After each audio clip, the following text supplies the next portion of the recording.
Seja muito bem-vinda, seja muito bem-vindo ao meu podcast Caminhos de Cura, lições de um cirurgião oncológico e robótico para mulheres no combate ao câncer. Eu sou o Dr. Alex Bruno, eu sou cirurgião robótico em câncer, formado pelo Instituto Nacional de Câncer, e eu faço cirurgias para recuperar meus pacientes, para curar e controlar o câncer, mas acima de tudo, o que eu opero é gente.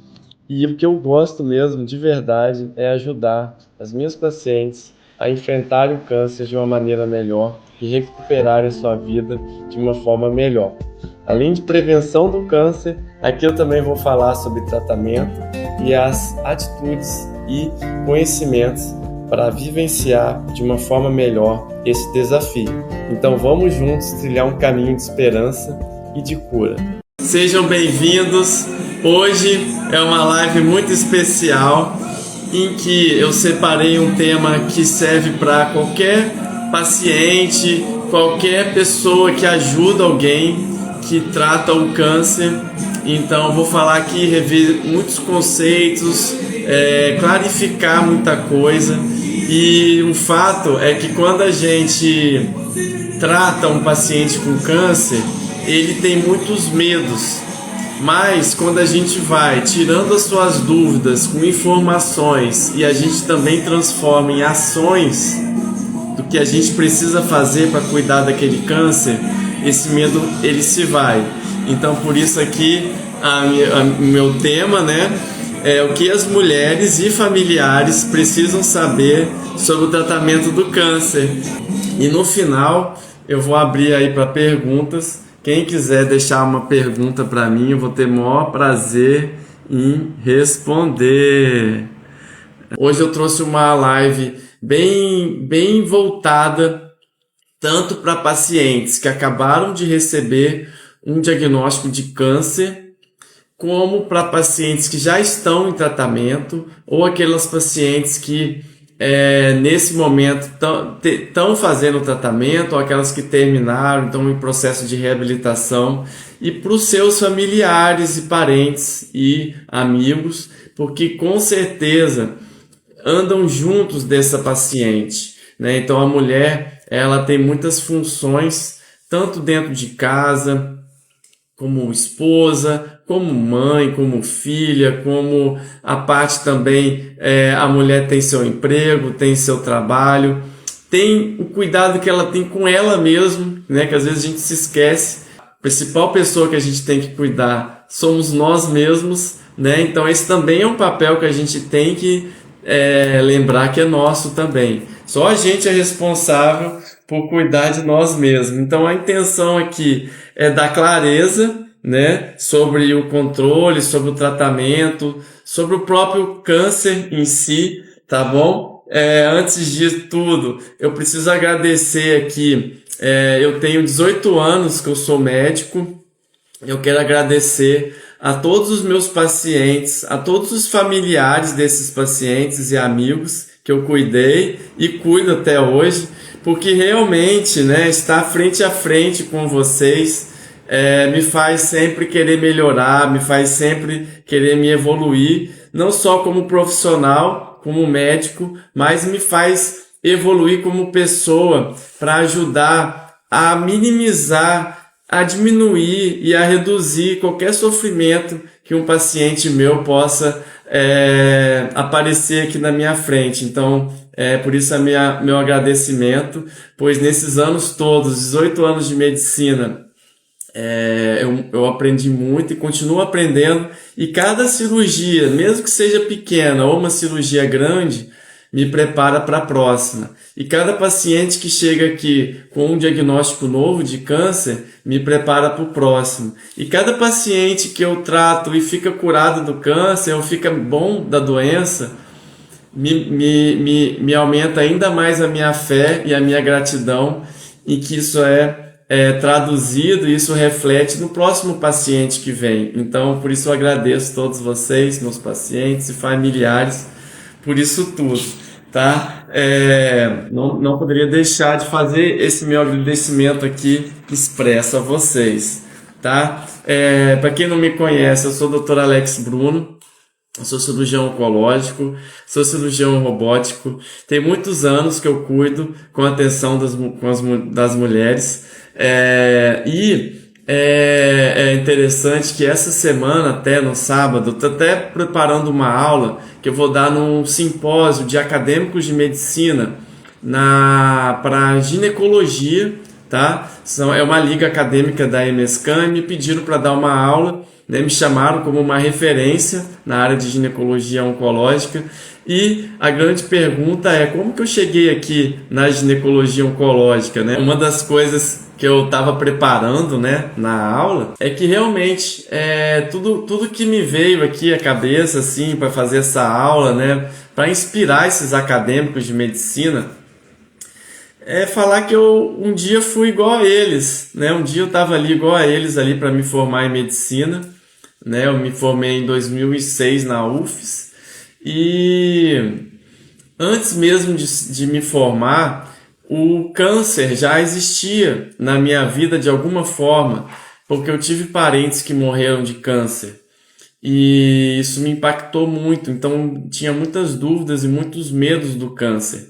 Então, essa é uma coisa eu acho que é importante, né? Que é algo que eu sempre lembro quando eu trato um paciente, quando ele chega aqui pela primeira vez comigo, eu lembro disso, que é uma grande missão aqui minha de tirar esse medo desse paciente de alguma forma, ajudá-lo a passar por essa fase melhor, nessa fase que ele acabou de diagnosticar um câncer.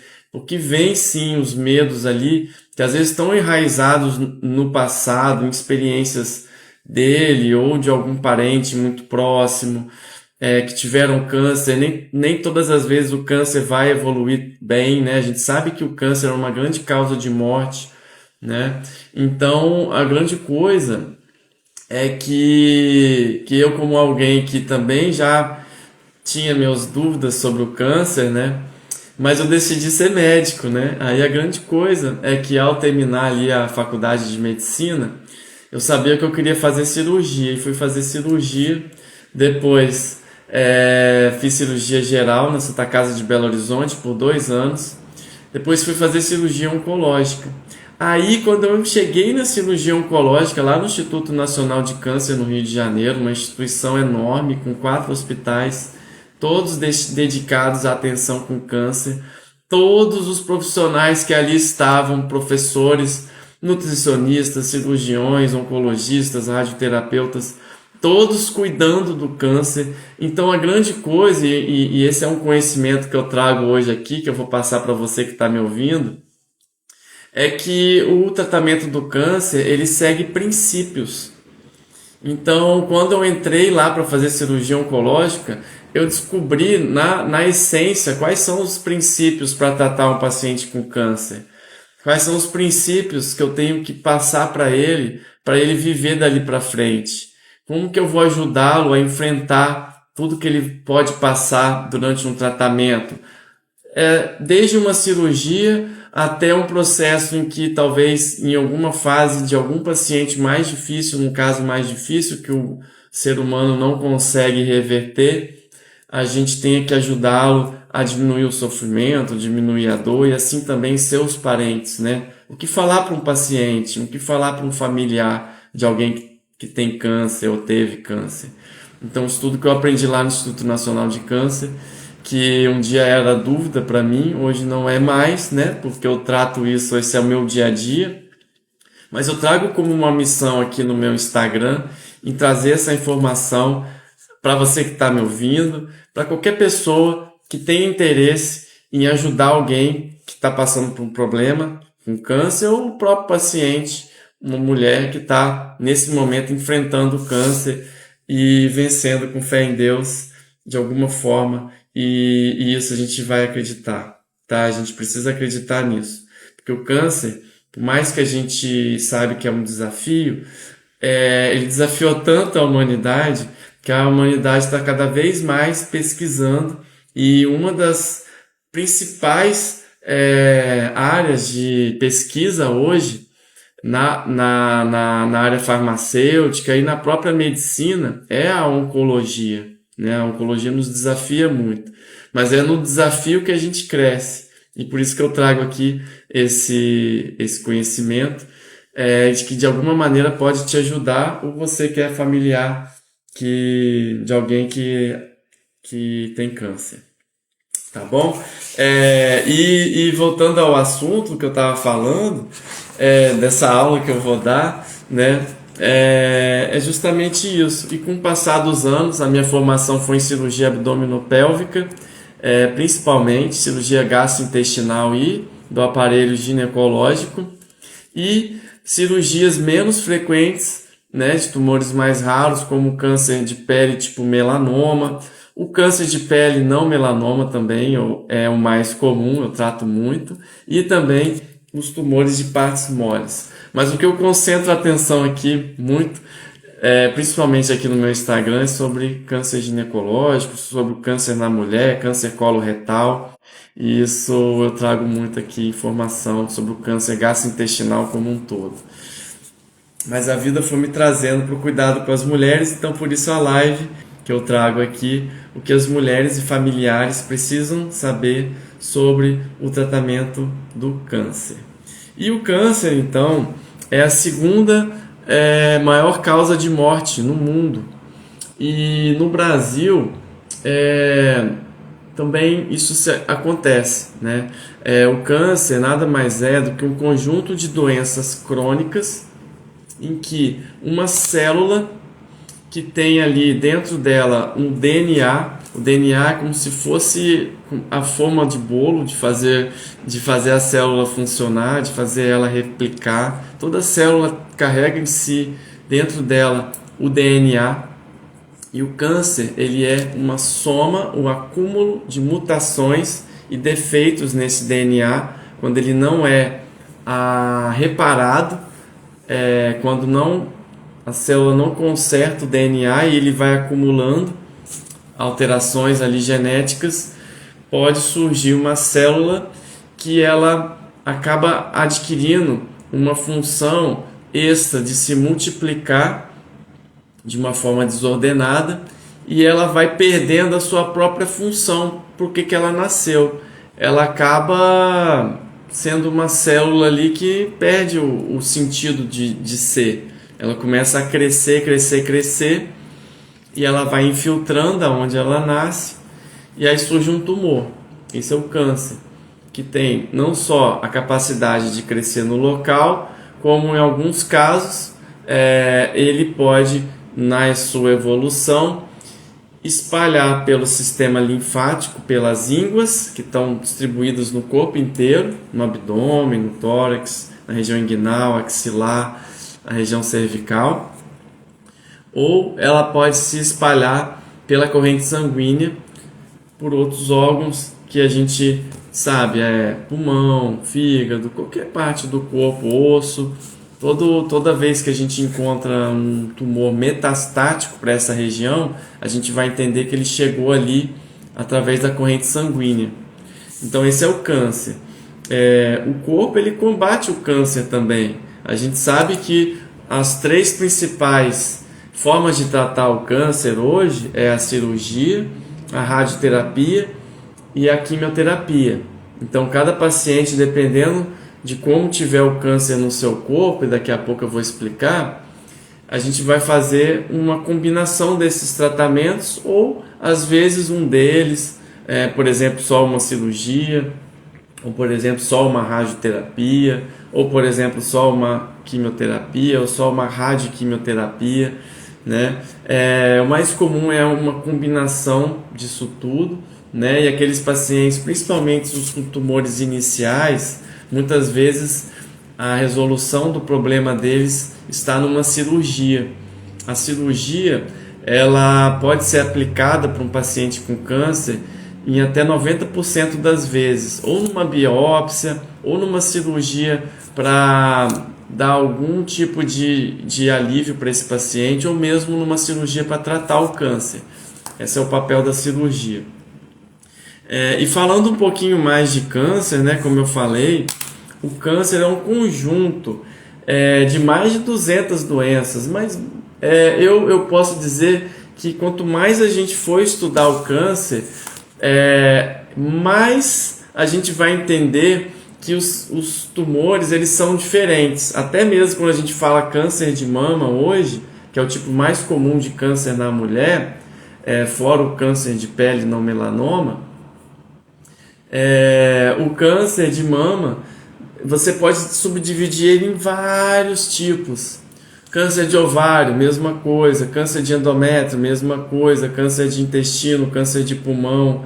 Então, hoje, quando a gente tem um diagnóstico de câncer, a gente sabe o nome e o sobrenome desse tumor e a gente consegue entender, através de testes moleculares, testes genéticos, ter uma noção de como é que aquele câncer pode se comportar naquela pessoa. Isso vai ajudar a gente a dar tratamentos mais orientados, com mira laser, para esse paciente, que isso aumenta então as chances de cura e de controle da doença, tá?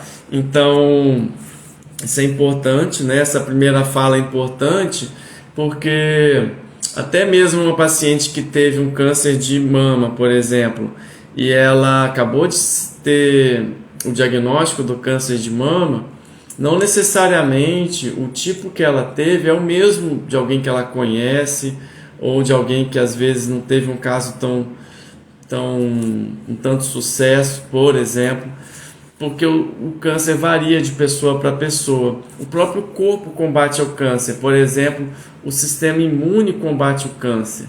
As nossas células de defesa, elas também estão ali. Então, cada pessoa tem um organismo. Então, a gente, quando trata o câncer, a gente não só trata o próprio tumor, como por si, né, a doença, mas a gente trata o paciente.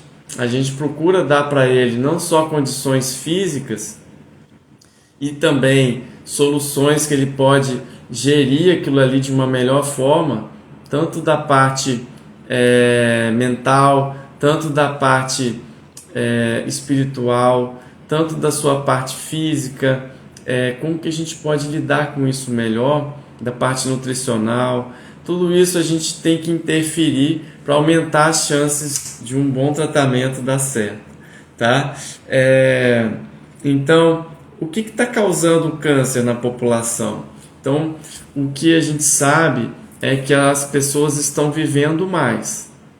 Então, se a gente for ver, a partir do momento que as pessoas vivem mais, apesar do câncer poder surgir em pessoas de qualquer idade, as pessoas elas podem então, no passar da sua vida, né, ir acumulando hábitos ou acumulando fatores de risco que vão gerar um câncer. Por exemplo, obesidade, por exemplo, fumo, o hábito de beber em excesso, a pessoa que não faz exercício, obesidade, poluição, alimentos industrializados, alguns casos de infecção, por exemplo, infecção pelo HPV, infecção pelo vírus da hepatite B, hepatite C, por exemplo, podem então causar câncer. Então, hoje a gente sabe que existem muitas causas para a gente estar encontrando mais câncer, então aumentando a incidência de câncer. O estresse do dia a dia, a falta de sono, doenças mentais, são um conjunto de coisas que na vida turbulenta, no dia a dia das pessoas, a gente às vezes passam despercebido, tá? Às vezes eu atendo aqui pacientes que nem têm câncer ou têm uma suspeita de câncer, mas estão levando uma vida muito turbulenta. E às vezes uma suspeita de câncer, um diagnóstico de uma alteração no exame, traz uma grande oportunidade, apesar de vir o medo também, mas traz uma grande oportunidade dessa pessoa refletir como é que ela vai ser daqui para frente, o que a gente pode mudar, o que a gente pode melhorar nessa vida, reduzir fatores de risco. Isso é tão poderoso quanto fazer os exames de rastreamento, que também são muito importantes. Fazer os seus exames de acordo com a sua idade, com seus fatores de risco. Seu médico vai saber te indicar isso.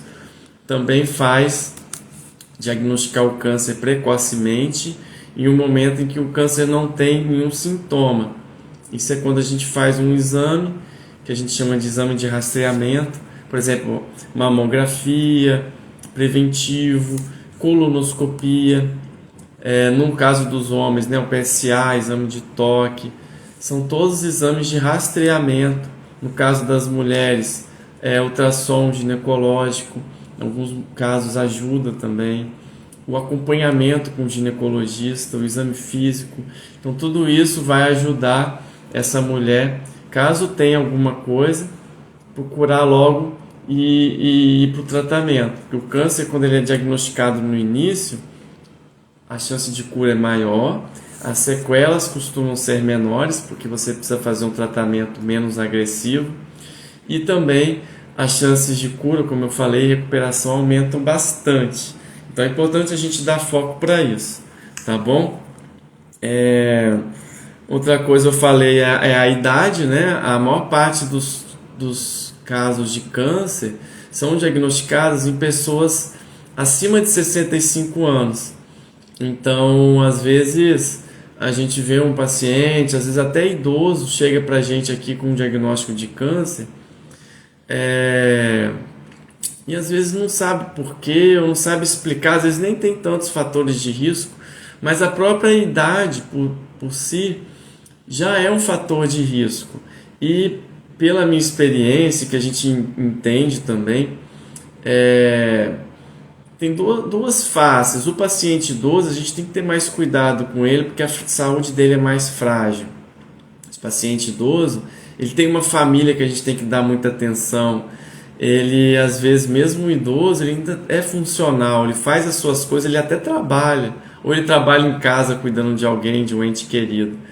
Então, é muito importante esse apoio, né, o paciente idoso ainda mais, e também a trazer cirurgias menos agressivas. Então, por exemplo, a cirurgia robótica pode ajudar muito o paciente idoso a receber um tratamento correto para o câncer menos agressivo, por exemplo, ao corpo. Você consegue retirar o câncer com sucesso e ser menos agressivo. Então, às vezes, o paciente idoso ele tem esse benefício aí hoje com a modernização dos tratamentos. E vale lembrar também que a célula que deu origem àquele câncer, ela é mais velha.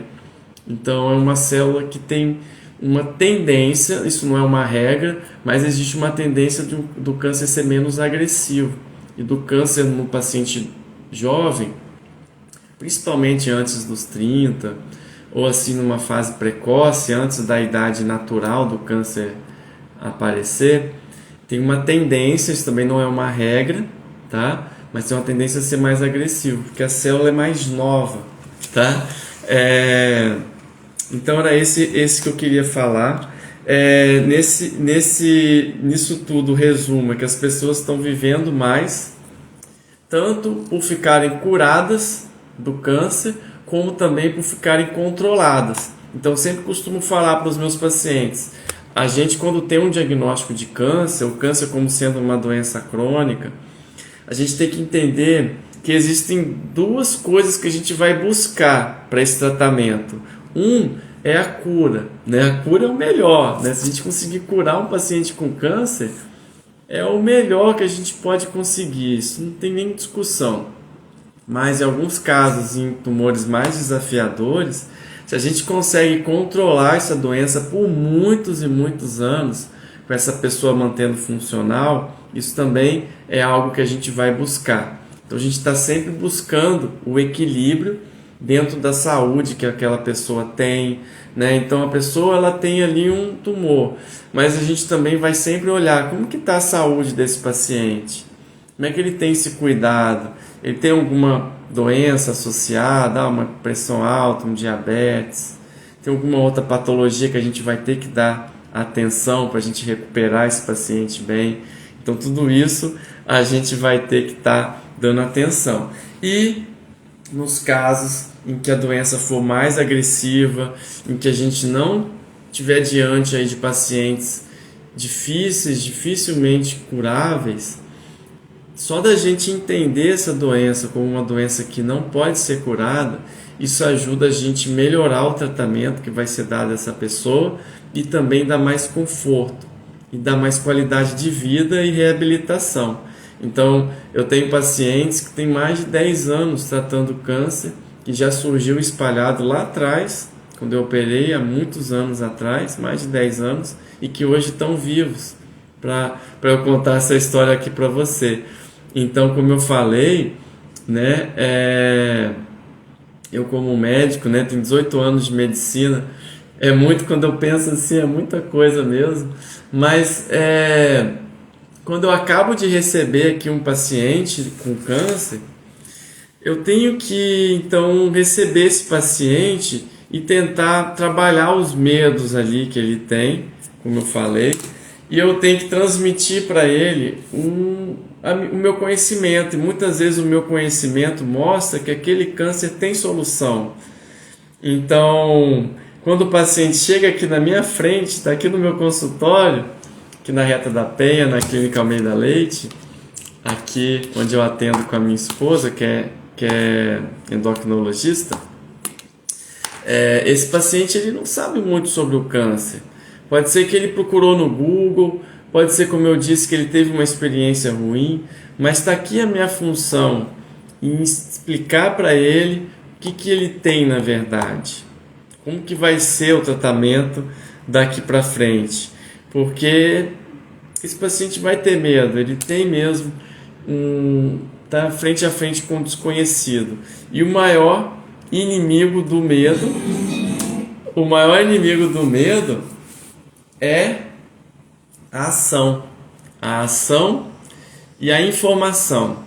Então, a partir das informações que eu vou dando para esses pacientes, isso vai ajudando. Mesma coisa os familiares, eles também carregam seus medos, né?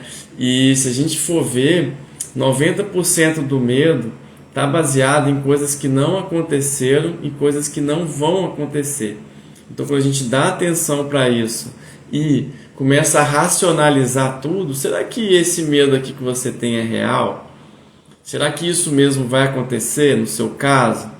Então, tudo isso é uma função aqui que eu tenho, né, desde o começo, desde quando eu começo a atender esses meus pacientes, e mostrar para eles uma possibilidade aí lá na frente desse câncer estar curado ou estar controlado, e a gente caminhar junto, né? O médico ele nunca pode prometer um resultado para o paciente, mas ele pode sim, com base na verdade, com base no que é real ali, falar para o paciente o que a gente vai ter ali, como que a gente pode esperar que aquele câncer evolua ou o que pode acontecer naquele tratamento, tá bom? E aí vou conectar aqui com esse livro aqui que eu tava até postei aqui esse livro hoje lá nos meus stories. Eu trouxe 2 livros aqui para mostrar para você, aí fica até o final que você vai ver o outro livro também, é sensacional. O Poder da Resiliência, princípios da neurociência para desenvolver uma fonte de calma, força, felicidade na sua vida. Então eu estava vendo aqui no capítulo 11, tá? Eu estava lendo aqui: aceitar a possibilidade do fracasso e da derrota aumenta a possibilidade da vitória. Caramba, lê de novo, Dr. Alex. Aceitar a possibilidade do fracasso ou da derrota aumentam as possibilidades de vitória. Como assim?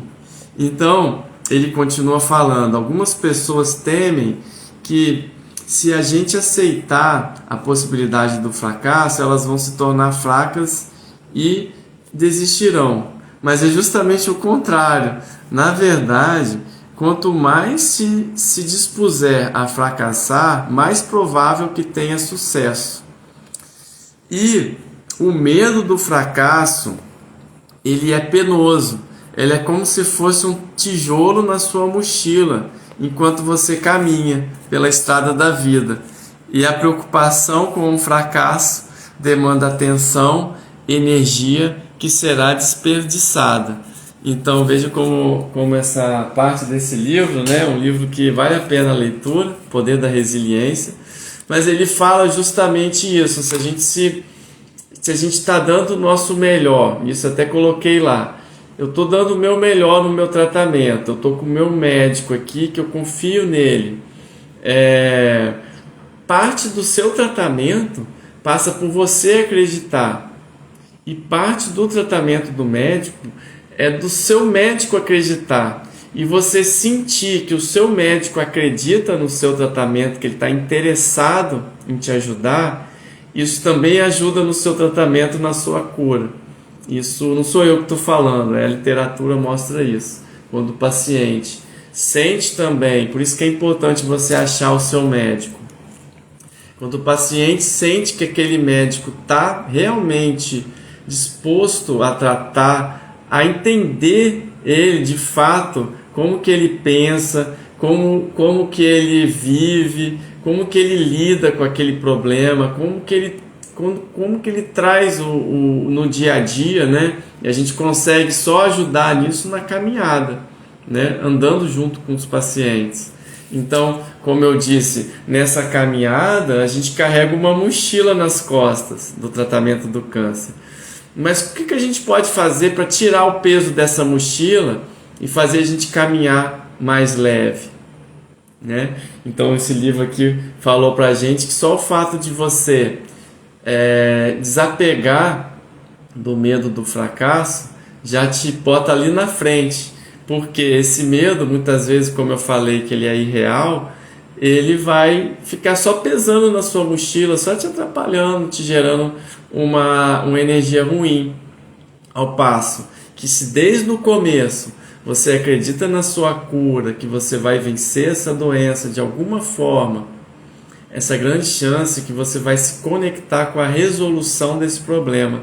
Você vai estar conectado com a sua parte do seu eu que está mais ligada a Deus, no poder do que tudo pode. Para Deus nada é impossível. Então, essa é uma grande reflexão que eu trago para os meus pacientes que tratam câncer ou que chegaram aqui comigo. O poder da gente acreditar no que a gente vai fazer e no poder da gente dar o nosso melhor e reconhecer o amor das pessoas ao nosso redor, dos nossos familiares que ali estão para nos ajudar, os nossos amigos, e aceitar a ajuda de quem está ali do seu lado, que está ali caminhando contigo. Então, o que eu vejo, né, nos meus pacientes que tratam câncer é que esse paciente ele fica reflexivo. Por que isso aconteceu comigo? Como isso foi acontecer? Então, às vezes ele fica ali se perguntando, ou às vezes ele não se perdoa, né, por ter feito alguma coisa, ou às vezes ele não alcançou o perdão para alguma pessoa importante que ele deveria ou poderia esquecer de alguma forma aquilo que ele teve, alguma desavença, alguma coisa, pode ser até uma pessoa que essa pessoa ama. Então eu vejo isso como uma coisa que às vezes aparece aqui. Eu vejo meus pacientes com essa dificuldade do perdão. Então eu até trouxe aqui para mostrar para vocês, né? Esse livro aqui é o segundo livro que eu trouxe aqui para mostrar para você que está me assistindo aí, que fala sobre o perdão. Perdão, a cura para todos os males. Eu vou pedir licença aqui para ler um poema sobre o perdão. Preste atenção. Perdoar é receitar a felicidade. Não perdoar é receitar o sofrimento. É possível que todo sofrimento, qualquer que seja sua causa, contenha a semente do perdão? Agarrar-se em pensamentos de vingança, negar nosso amor e compaixão, com certeza interfere em nossa saúde e em nosso sistema imunológico. O apego ao que consideramos uma raiva justificada impede-nos de conhecer a paz de Deus. Perdoar não quer dizer concordar com as atitudes ofensivas. Não significa aceitar comportamentos agressivos. Perdoar significa deixar de viver no passado que nos enche de medo. Perdoar significa deixar de remexer velhas feridas para parar de sangrar. Perdoar significa viver e amar inteiramente no presente, livre das sombras do passado. Perdoar significa libertar-se da raiva e dos pensamentos ofensivos. Perdoar significa abandonar todas as esperanças de um passado melhor. Perdoar significa não negar seu amor a ninguém. Perdoar significa preencher o vazio em seu coração, causado por pensamentos rancorosos. Perdoar significa ver a luz de Deus em cada pessoa, qualquer que seja o comportamento dela. O perdão não é só para outra pessoa, é para nós mesmos e para os erros que cometemos e para a culpa e a vergonha de continuarmos nutrindo isso. Perdoar no sentido mais profundo é perdoar a nós mesmos por termos nos separados de um Deus amoroso. Perdoar significa perdoar a Deus e as possíveis ideias equivocadas de que, em algum dia, Deus nos tem abandonado ou nos deixado sozinho. Perdoar esse instante significa resistir de ser o rei ou a rainha do clube dos procrastinadores. Perdão abre a porta para sentirmos nossa comunhão espiritual com as outras pessoas e com Deus. Nunca é cedo demais para perdoar. Nunca é tarde demais para perdoar. Quanto tempo é preciso para perdoar? Depende do seu sistema de crenças. Se você acreditar que nunca vai perdoar, será nunca. Se você acredita que são necessários 6 meses, serão necessários 6 meses. Se você acredita que 1 segundo basta, será 1 segundo. Eu acredito, no fundo do coração, que a paz reinará no mundo quando cada um de nós assumir a responsabilidade por perdoar inteiramente a todos, inclusive a nós mesmos. Então, mostrando aqui, ó, é o livro que eu ganhei de um grande amigo. Eu estava até discutindo com ele, olha, alguns pacientes meus eu vejo que eles têm essa dificuldade do perdão, de alguma maneira dentro deles. Então eu fui procurar ler um livro bem fininho, ó. Foi escrito por um médico psiquiatra sobre o perdão. É um livro antigo também, mas ele é excelente, tá bom? De 1999 aqui, pelo menos esse. E depois dessa reflexão, eu vou te mostrar aqui como que a gente pensa aqui no tratamento oncológico. Quando a gente recebe um paciente com câncer, primeiro, a gente precisa diagnosticar, saber o que é aquela doença. Ou a pessoa está sentindo alguma coisa que levou ela no médico, ou ela fez um exame que detectou um problema, e a partir desse problema, ao investigar esse problema, essa pessoa chegou no médico com um problema. Pode ser um câncer de intestino, fez uma biópsia lá numa colonoscopia, veio um câncer de intestino. Fez uma biópsia de colo de útero, veio ali um câncer de colo de útero. Fez uma esteroscopia, que é o exame que vê dentro do útero, e está ali uma biópsia de um câncer de endométrio. Não importa. Toda vez que a gente tem uma suspeita de câncer, a gente só consegue começar o tratamento através da biópsia. E essa biópsia tanto pode acontecer tirando um pedacinho do tumor, ou através de uma cirurgia, ou através de uma agulha, para a gente tirar uma partezinha dele. E isso vai ser importante para a gente descobrir o nome e o sobrenome desse tumor. Que a gente só consegue Portanto, tratar, controlar ou curar alguma coisa, a gente sabe o que é. Depois que a gente tem esse diagnóstico, esse paciente ele precisa do estadiamento. O estadiamento é a gente entender como que aquele câncer está na pessoa. Então é muito comum receber algum paciente aqui, né? Toda semana eu recebo pacientes com diagnóstico de câncer e que eles querem operar amanhã. Mas eu tenho que explicar para eles que antes da gente tratar alguma coisa, principalmente o câncer, a gente precisa entender o que é. Então, para a gente ter um sucesso no tratamento, não só a gente precisa tratar com quem entende disso, com um cirurgião oncológico, por exemplo, os pacientes que me procuram, as pacientes que me procuram, mas também a gente precisa obedecer uma sequência certa do tratamento e antes do tratamento a investigação. Então, é hora da gente entender que o câncer não vai piorar de uma hora para outra nesse período de investigação e principalmente se você tiver nos olhos e atentos do seu médico, que não vai deixar isso acontecer. Lógico, o médico ele não impede que nada aconteça, ele não tem esse poder tão divino, mas o médico ele pode acompanhar o paciente de perto e dar segurança para ele.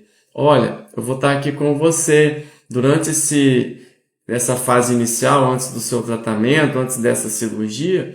Primeiro a gente tem que entender o problema.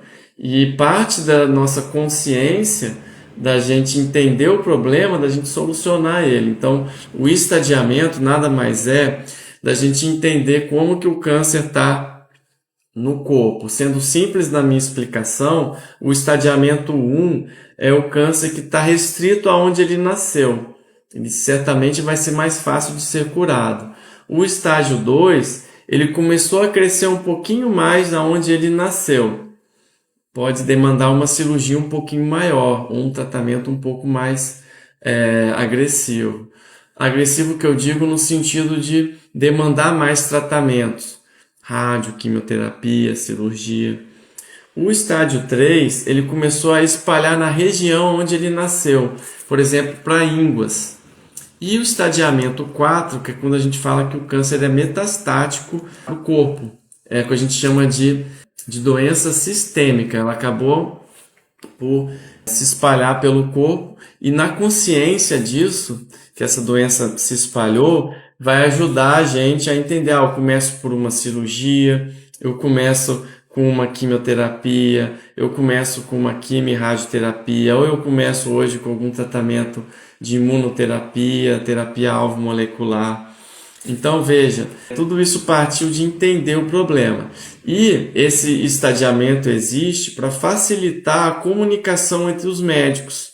Então, quando a gente entende que é um câncer estadiamento 1, então a gente já sabe o que fazer. Então, hoje existem vários guidelines que a gente chama fluxogramas de tratamento do câncer, em que a gente, entendendo o tipo de câncer, entendendo o estadiamento, a gente já consegue desenhar, mediante também ao estado de saúde do paciente, a gente consegue desenhar todo um tratamento e entender que o tratamento do câncer ele é multidisciplinar. Então, não se espante se o seu médico te mandar para um oncologista para ele dar um tratamento, para ele dar uma avaliação. Não se espante se ele te mandar para o radioterapeuta ou para o geneticista. Então, veja, hoje também a gente usa muito a radiologia intervencionista. Então, outros médicos que colaboram também, médicos que fazem acupuntura, médicos que cuidam de dor.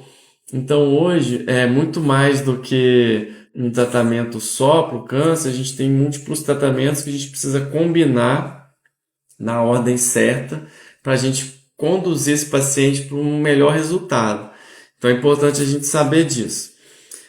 Feito o tratamento, a gente vai pensar depois na reabilitação. Então, desde que o paciente entende, que faz o diagnóstico dele, já começa a se curar do câncer ou controlar o câncer. Como assim? A cura ou o controle de qualquer coisa da nossa vida, do nosso corpo, ele passa pela consciência. A consciência é o primeiro passo para a cura de qualquer coisa. Então, a partir do momento que eu tenho um diagnóstico de câncer, já começa aí a fase que a gente chama até de pré-habilitação, que é quando a gente pega esse paciente e começa a ver como que eu posso melhorar esse paciente, a condição de saúde dele, para ele receber um tratamento melhor.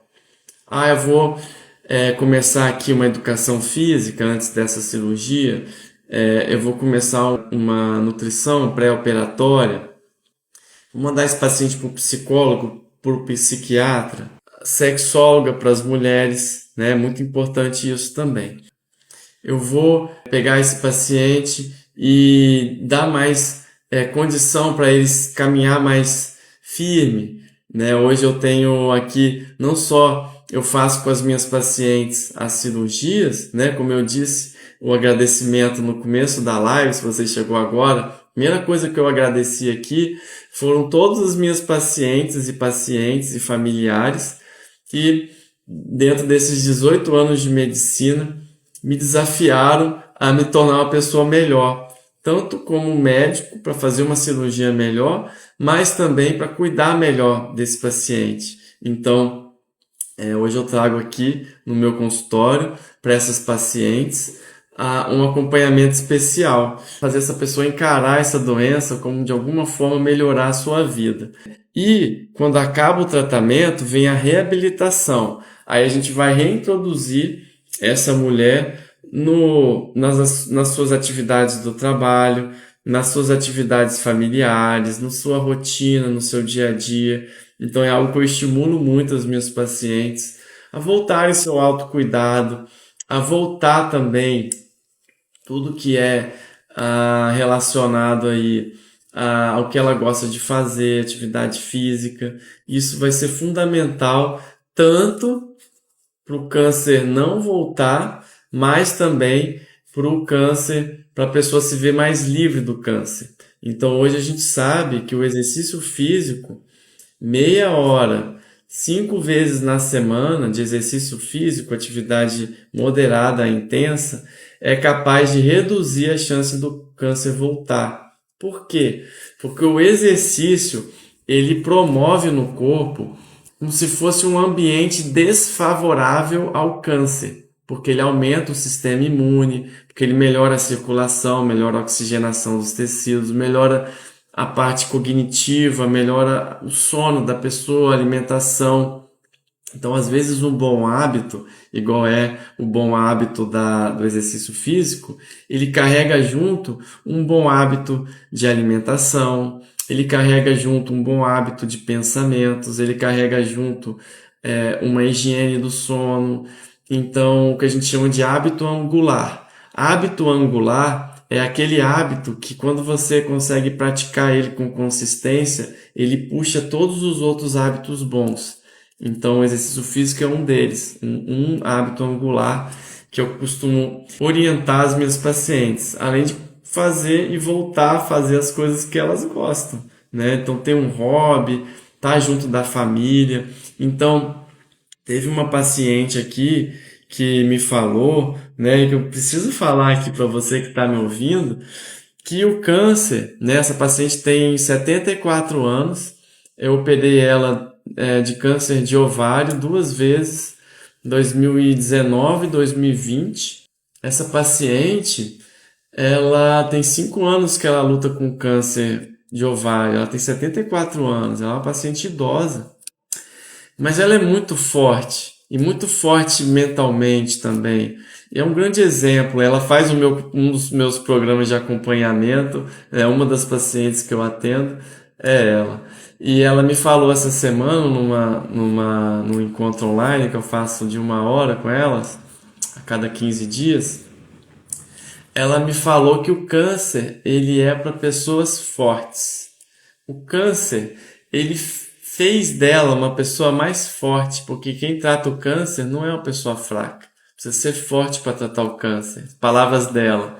Então, que o câncer tornou ela, hoje, 5 anos após o tratamento do câncer, e controlada. Nesse momento ela está se preparando para uma das últimas quimioterapias, se não a última que ela vai fazer de câncer, e que ela me falou que, Alex, o câncer me fez aprender muita coisa. O câncer me fez olhar para a vida de uma forma mais leve. O câncer me fez ser uma pessoa melhor, ser uma pessoa mais maleável, tanto comigo quanto para as pessoas ao meu redor. Então veja, se eu não tivesse ouvido isso de uma paciente minha, talvez eu nunca estaria aqui para contar isso para você.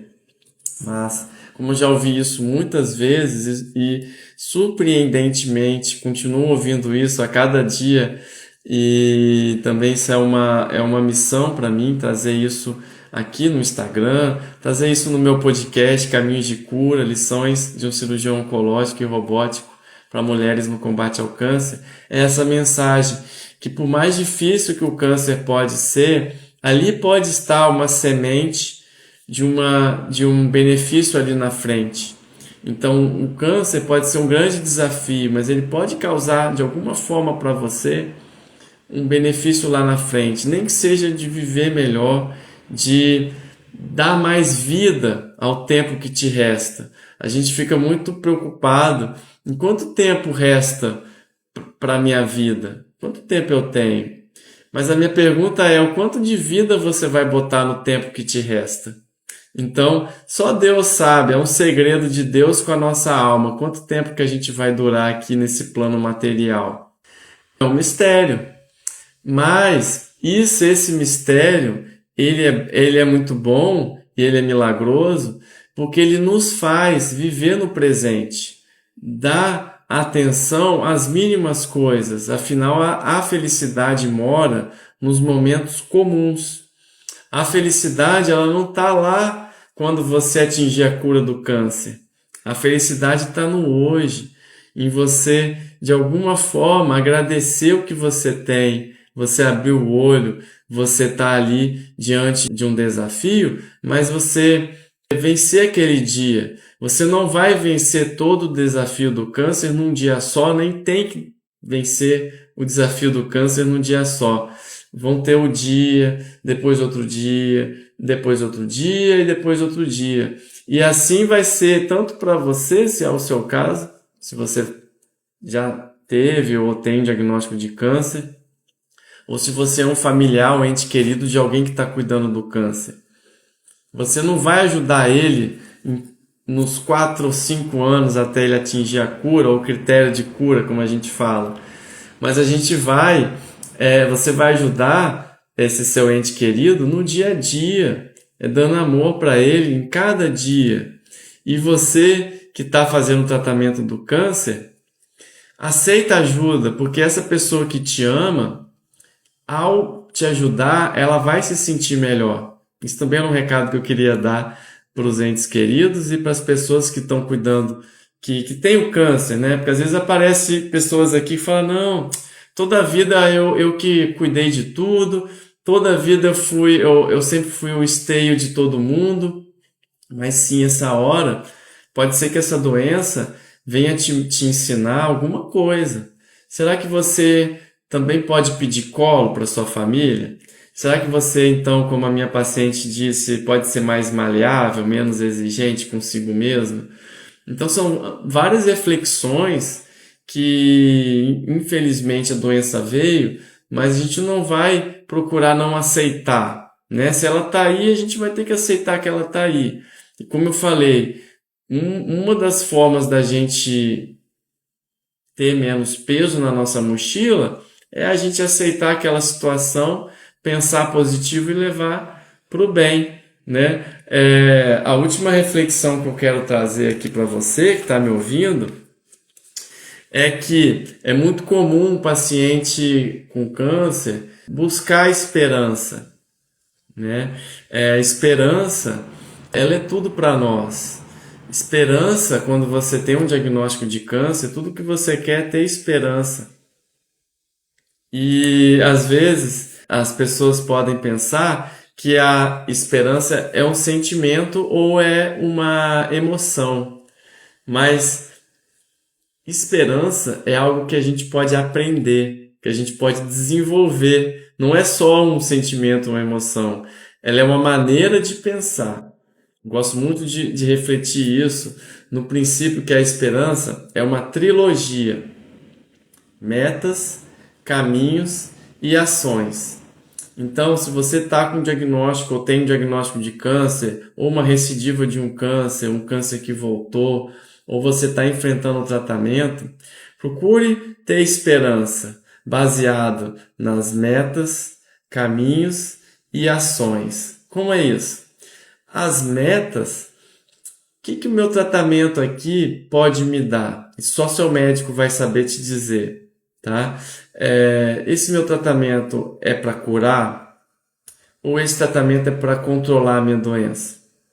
O que eu estou buscando aqui? O que eu quero? Por que eu quero tratar esse câncer? Eu quero tratar esse câncer para voltar a fazer o que eu fazia antes, para voltar para o meu trabalho.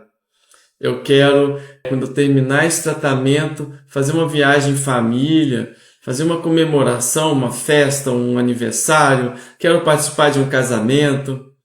Por que eu estou fazendo tudo isso? Lembrar do porquê que você faz o que você está fazendo. Porque lembrar dos motivos que fazem você seguir quando todo mundo mais pararia, isso a gente chama de propósito inabalável. O que faz eu seguir quando todo mundo mais pararia? Por que eu faço essa quimioterapia? Por que hoje eu vou acordar cedo de manhã, me dirigir lá para o hospital e fazer uma cirurgia?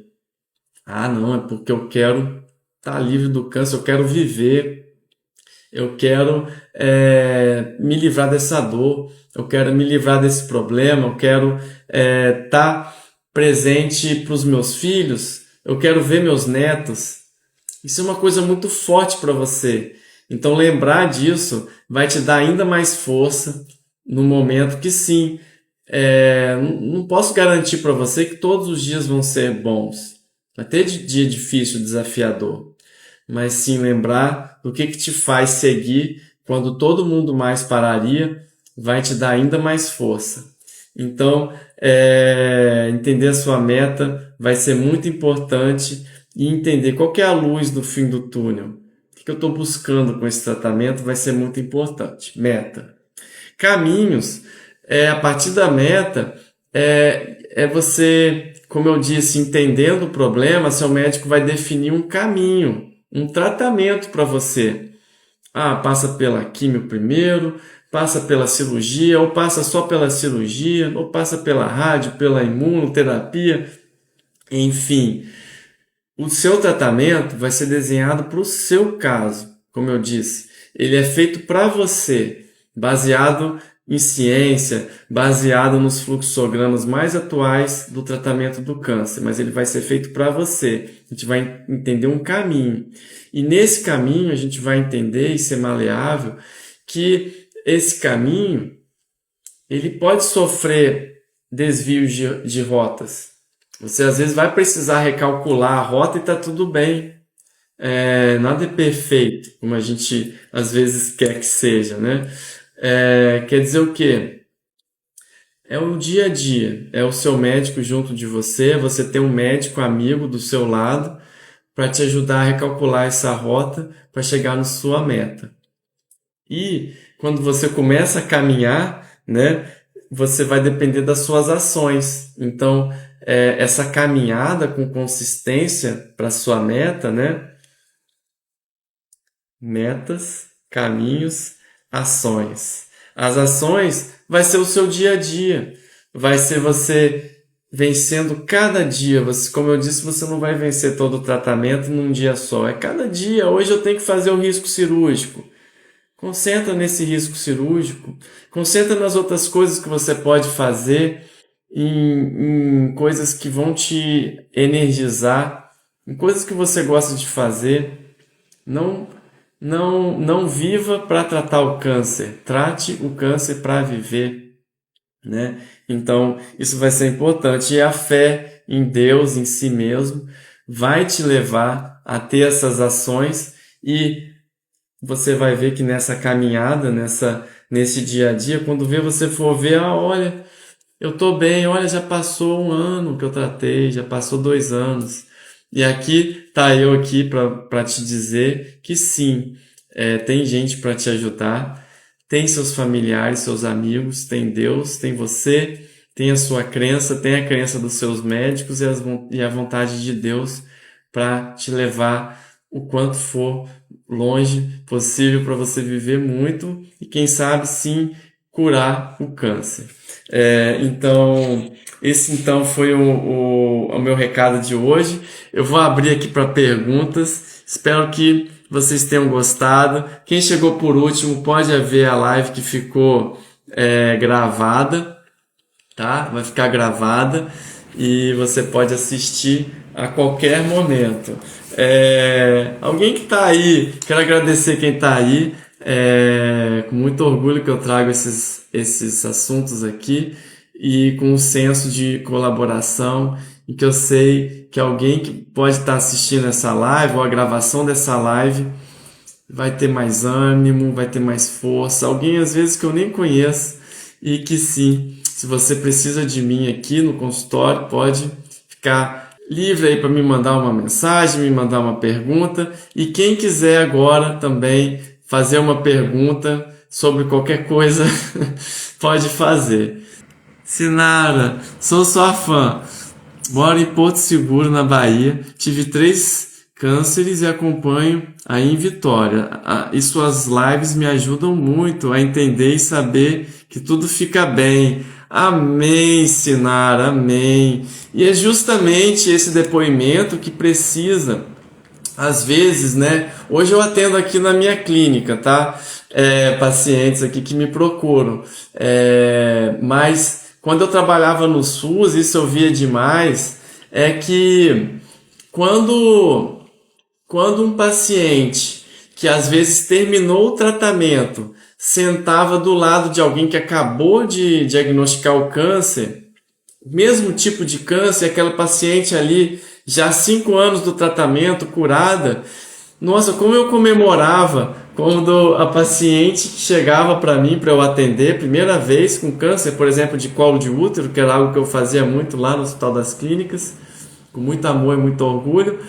Ela chegava e falava: olha, eu sentei do lado da fulana que tratou esse câncer igual a mim e ficou curada. Nossa, como eu comemorava nesse dia, porque uma coisa é eu falar para ela, outra coisa é ela ver, né, com os olhos. Então, mesmo eu falando aqui para ver, quando a mente humana concebe que algo é possível, então quando você conceber, você acreditar que o seu tratamento é possível, que é possível ser curado do câncer ou controlado do câncer, dependendo do seu caso, não importa, mas quando você conceber isso como uma verdade, a grande chance que isso será.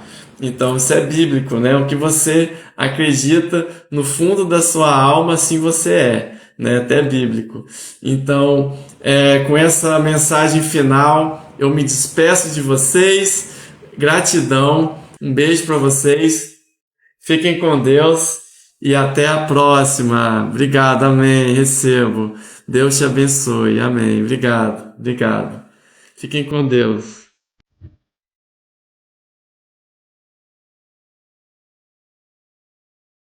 E agora eu quero te agradecer por ouvir o meu episódio e eu quero te fazer 3 pedidos. Primeiro é deixar seu comentário aqui embaixo dizendo como esse episódio te ajudou ou outros episódios estão te ajudando. E segundo pedido, encaminhar para alguém que pode estar precisando ouvir esse episódio. E o terceiro pedido é me seguir no Instagram e no YouTube. E até mais, até o próximo episódio.